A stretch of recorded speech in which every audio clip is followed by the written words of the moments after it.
ഭരണഘടനാ തെരഞ്ഞെടുപ്പിൽ നാമനിർദ്ദേശ പത്രിക പിൻവലിക്കാനുള്ള അവസാന ദിവസം ഇന്ന് പ്രസിഡന്റ് സ്ഥാനത്തേക്ക് മത്സരിക്കുമെന്ന് നടൻ ദേവൻ വ്യക്തമാക്കിയിട്ടുണ്ട്. ജഗദീഷും ജയൻ ചേർത്തലയും ഉൾപ്പെടെയുള്ള നടന്മാർ പത്രിക പിൻവലിച്ചാൽ പ്രസിഡന്റ് സ്ഥാനത്തേക്ക് മത്സരം ശ്വേതാ മേനോനും ദേവനും തമ്മിലാകും എന്നുള്ളതാണ്. തിയോഫിനാണ് വാർത്തയുടെ വിവരങ്ങൾ നൽകുന്നത്. Theophin, good morning. Good morning Varsha. Theophin, ഈ ഹേമ കമ്മിറ്റി റിപ്പോർട്ട് വന്നതിന് ശേഷമുള്ള അമ്മ സംഘടനയിലെ പ്രതിസന്ധികളും അവസ്ഥകളും ഒക്കെ നമ്മൾ കണ്ടതാണ്. മോഹൻലാൽ അടക്കം പ്രസിഡന്റ് സ്ഥാനത്ത് മത്സരിക്കുന്നില്ല എന്ന് പറഞ്ഞ് മാറി നിൽക്കുന്ന ഒരു സാഹചര്യം. ഇപ്പോൾ ഈ മത്സരം കടുക്കുമ്പോൾ എങ്ങനെയാണ് അതിൻ്റെ ഒരു നില? വർഷ, അതായത് 15-ാം തീയതിയാണ് തെരഞ്ഞെടുപ്പ് നടക്കാനിരിക്കുന്നത്. അതിൻ്റെ നാമനിർദ്ദേശ പത്രിക പിൻവലിക്കുന്നതിനുള്ള അവസാന ദിവസം ഇന്നാണ്. ഇപ്പോൾ ഏറ്റവും ഒടുവിൽ ലഭ്യമാകുന്ന ഒരു ചിത്രമനുസരിച്ച്, ഒരു ഏകദേശ രൂപം അനുസരിച്ചാണെങ്കിൽ പ്രസിഡന്റ് സ്ഥാനത്തേക്ക് നേരിട്ടുള്ള ഒരു മത്സരം ശ്വേതാ മേനോനും ദേവനും തമ്മിൽ ഉണ്ടാകുമെന്നാണ് നമുക്കിപ്പോൾ വ്യക്തമാകുന്നത്. കാരണം മറ്റുള്ളവർ ഏറെക്കുറെ പത്രിക പിൻവലിക്കുമെന്നുള്ളൊരു സൂചന നേരത്തെ തന്നെ ലഭിച്ചിരുന്നു. ജയൻ ചേർത്തലയും രവീന്ദ്രനും നേരത്തെ പത്രിക പിൻവലിച്ചിരുന്നു.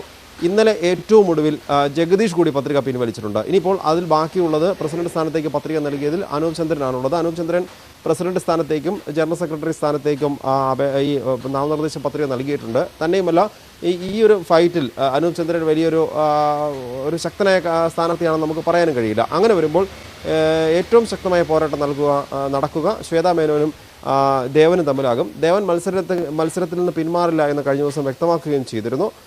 ശ്വേതാ മേനോൻ മത്സരിക്കുന്ന സാഹചര്യത്തിൽ ഒരു വനിതാ പ്രസിഡന്റിൻ്റെ ഒരു സാധ്യത, അതായത് അമ്മയ്ക്കൊരു പുതിയ പ്രസിഡന്റ് വനിതാ പ്രസിഡന്റ് ആവുന്നതിൽ എന്താണ് തെറ്റെന്ന രീതിയിലുള്ള ചർച്ചകൾ ഉയർന്നു വരികയും ചെയ്തു. വനിതാ പ്രസിഡന്റിനെ തിരഞ്ഞെടുക്കാൻ തയ്യാറാണെങ്കിൽ താൻ പത്രിക പിൻവലിക്കാമെന്ന് ജഗദീഷ് നേരത്തെ അറിയിക്കുകയും ചെയ്തതാണ്. അതിൻ്റെ അടിസ്ഥാനത്തിൽ മോഹൻലാലും മമ്മൂട്ടിയും ഒക്കെയായി ജഗദീഷ് സംസാരിക്കുകയും ചെയ്തിരുന്നു. തുടർന്ന് ഇന്നലെ ജഗദീഷ് പത്രിക പിൻവലിച്ചു എന്നാണ് ഏറ്റവും ഒടുവിൽ നമുക്ക് ലഭ്യമാകുന്ന വിവരം. അങ്ങനെയാണെങ്കിൽ ഇനിയുള്ള മത്സരം, നേരിട്ടുള്ള ഫൈറ്റ് തന്നെ ഈ ശ്വേതാ മേനോനും ദേവനും തമ്മിലായിരിക്കും.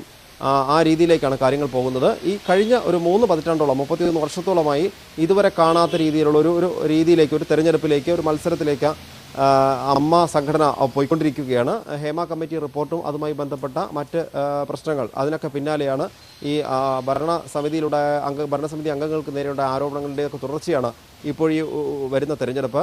കഴിഞ്ഞ പൊതുയോഗത്തിൽ ഈ AGM-ൽ മോഹൻലാലിനെ ഏകണ്ഠമായി തന്നെ പ്രസിഡന്റായി തിരഞ്ഞെടുക്കാനുള്ള ഒരു ആലോചന നടന്നിരുന്നു. പക്ഷേ അന്നത്തെ AGM-ൽ പങ്കെടുത്തത് അമ്മയുടെ മുഴുവൻ അംഗങ്ങളും എണ്ണം നോക്കിയാൽ അതിൻ്റെ ഒരു പകുതി അംഗങ്ങൾ പോലും പങ്കെടുത്തിരുന്നില്ല. പക്ഷേ പൊതുയോഗത്തിൽ പങ്കെടുത്ത ഒരു ഭൂരിഭാഗം പേരും മോഹൻലാൽ പ്രസിഡന്റായി തുടരട്ടെ എന്ന ഒരു ആവശ്യം ഉന്നയിച്ചെങ്കിൽ കൂടി ആകെ അംഗസംഖ്യയുടെ പകുതി പോലും ഇല്ലാത്ത ഈ പൊതുയോഗത്തിൽ വെച്ച് താൻ പ്രസിഡന്റ് സ്ഥാനത്തേക്ക് തിരഞ്ഞെടുക്കപ്പെടാൻ തയ്യാറില്ല, തെരഞ്ഞെടുപ്പ് നടക്കട്ടെ എന്ന ഒരു നിർദ്ദേശം മോഹൻലാൽ മുന്നോട്ട് വയ്ക്കുകയും അങ്ങനെ മോഹൻലാൽ അടക്കം പ്രസിഡന്റ് സ്ഥാനത്ത് നിന്നും മാറി നിൽക്കുമ്പോൾ ആ ഒരു സാഹചര്യത്തിലല്ലേ ഈ നടൻ ദേവനടക്കം താൻ മത്സര രംഗത്ത് കൂടുതൽ ശക്തമാക്കണം എന്നൊരു തീരുമാനമൊക്കെ എടുത്ത് മുൻപോട്ട് വന്നതാ?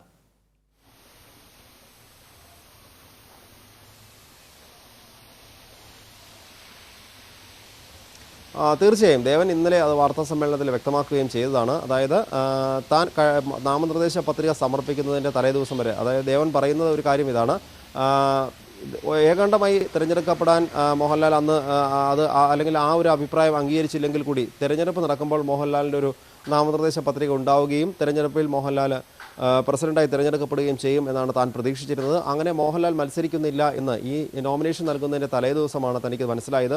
ആ സാഹചര്യത്തിലാണ് അങ്ങനെ അറിഞ്ഞ ശേഷമാണ് ഈ സംഘടനയുടെ നിലനിൽപ്പ് അത്യന്താപേക്ഷിതമാണ്. കാരണം ഏറ്റവും പ്രധാനം ദേവൻ മുന്നോട്ട് വയ്ക്കുന്ന ഒരു കാര്യം, ഈ സംഘടനയിൽ നിന്ന് എല്ലാ മാസവും പെൻഷൻ കൈപ്പറ്റുന്ന, അതായത് സ്ഥിരമായിട്ട് ഇപ്പോൾ സിനിമയൊന്നും ഇല്ലാത്ത ഒരുപാട് അവസരമായ കലാകാരന്മാരുണ്ട്. ആ കലാകാരന്മാർക്കും കലാകാരികൾക്കും വേണ്ടി ഈ സംഘടന നിലനിൽക്കേണ്ടത് ആവശ്യമാണ്. ഇവർക്ക് 11 ലക്ഷം രൂപയിലധികം ഇവർക്ക് പെൻഷനായി എല്ലാ മാസവും നൽകിക്കൊണ്ടിരിക്കുന്നുണ്ട്. അതായത് ആകെ പെൻഷൻ കൈപ്പറ്റുന്നവർക്ക് വേണ്ടി ഓരോ മാസവും സംഘടന ചെലവഴിക്കുന്ന തുക അത് 11 ലക്ഷം രൂപയിലധികമാണ്. അപ്പോൾ അത്രയും തുക നൽകുക എന്നത് ഈ സംഘടനയുടെ ഒരു ഉത്തരവാദിത്തമുണ്ട്. ആ ഒരു ഉത്തരവാദിത്തത്തിൽ നിന്ന് മാറി നിൽക്കാൻ കഴിയില്ല. എന്തെങ്കിലും കാരണവശാൽ സംഘടനയുടെ ഈ ഭരണ തലത്തിൽ അല്ലെങ്കിൽ ഭരണസമിതിക്ക് എന്തെങ്കിലും കോട്ടം വന്നു കഴിഞ്ഞാൽ, അല്ലെങ്കിൽ കൃത്യമായ രീതിയിൽ കാര്യങ്ങൾ മുന്നോട്ട് പോകാതെ വന്നാൽ അത് മുടങ്ങും. അതിനുവേണ്ടി മാത്രമാണ് താൻ മത്സരിക്കുന്നതെന്നാണ് ദേവൻ പറയുന്നത്. എന്തായാലും മോഹൻലാൽ മത്സര രംഗത്തേക്കില്ല എന്ന് വ്യക്തമായ സാഹചര്യത്തിലാണ് താൻ നാമനിർദ്ദേശ പത്രിക സമർപ്പിച്ചത് എന്നും എന്തായാലും മത്സരിക്കുമെന്നും ദേവൻ ഇന്നലെ തന്നെ വ്യക്തമാക്കുകയും ചെയ്തിരുന്നു. ഇപ്പോൾ ശ്വേതാ മേനോനും ദേവനും തമ്മിലുള്ള ഒരു നേരിട്ടുള്ള മത്സരത്തിലേക്ക് തന്നെയാണ് കാര്യങ്ങൾ പോകുന്നത്. അനൂപ് ചന്ദ്രൻ പത്രിക പിൻവലിക്കുമെന്ന കാര്യത്തിൽ വ്യക്തതയില്ല എങ്കിൽ കൂടിയും അനൂപ് ചന്ദ്രൻ മത്സരരംഗത്തുണ്ടെങ്കിൽ തന്നെ ഏറ്റവും പ്രധാന ഫൈറ്റ് ഇവർ രണ്ടുപേരും തമ്മിലായിരിക്കും. ഇവർ രണ്ടുപേരുമായിരിക്കും പ്രധാന പ്രസിഡന്റ് സ്ഥാനാർത്ഥികൾ. ശരി തിയോഫിൻ, മറ്റൊരു കാര്യം കൂടിയുണ്ട്. തിയോഫിൻ, ഈ വാർത്ത റിപ്പോർട്ട് ചെയ്യാൻ ഇങ്ങനെ വന്ന സമയത്ത് ഒരു ചെറിയ ചിരി ഉണ്ടായിരുന്നു. എനിക്ക് തോന്നുന്നു ഈ രണ്ടാമത്തെ തവണയാണ് ഞാൻ ഗുഡ് മോർണിംഗ് പറയുന്നത് തോന്നുന്നു അല്ലേ?